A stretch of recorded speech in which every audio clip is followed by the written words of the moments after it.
కొన్నిసార్లు ప్రార్థనకు జవాబు రాకపోవడానికి, అడిగినా పొందకపోవడానికి కారణం ఏంటంటే because the intentions are not right. దేవుడు ప్రార్థనలో పలికే మాటలే కాదు, ఏ హృదయంతో ప్రార్థన చేస్తున్నాం, దీన మనసుతో చేసే ప్రార్థన, ఆయన అంగీకరించే ప్రార్థన.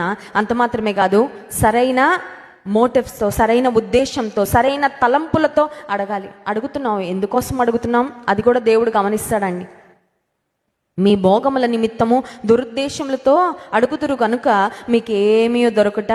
నువ్వు దేవుని మహిమను మాత్రమే నీ దృష్టిలో పెట్టుకొని నువ్వు అడుగు, ఖచ్చితంగా ఆయన నీ ప్రార్థనకు జవాబు. నీ గొప్ప కొరకు అడిగావనుకో, దేవుడు అంటాడు రిజెక్ట్.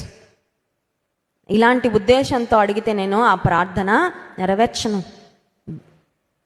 మీ భోగముల నిమిత్తము దురుద్దేశములతో అడుగుదురు కనుక మీకేమీ దొరుకుట లేదు. కనుక ప్రార్థనకు మోకరించిన ప్రతిసారి మన పదాలే కాదండి, మన పదాలే కాదు జాగ్రత్తగా చూసుకోవాల్సింది, మన ఉద్దేశాలు కూడా పరిశీలించుకుంటూ ఉండాలి. ప్రభు, నా హృదయము నీ ఎదుట సరైనదిగా ఉందా, సరైన ఉద్దేశంతో నేను అడుగుతా ఉన్నానా, or am I asking with the wrong motives? Prayer is a powerful weapon. ప్రార్థన అనేది చాలా శక్తివంతమైన ఆయుధము. ప్రార్థన అనేది మరి దేవునికి చేసేది కాబట్టి అది సామాన్యమైనది కాదు. Prayer is communication with God, prayer is connection with God, prayer is intimacy with God. ఇవన్నీ ఉన్నాయి. అయినప్పటికీ ప్రార్థనలో మన ఉద్దేశాలు కూడా చాలా జాగ్రత్తగా గమనించుకోవాలి. ఎందుకంటే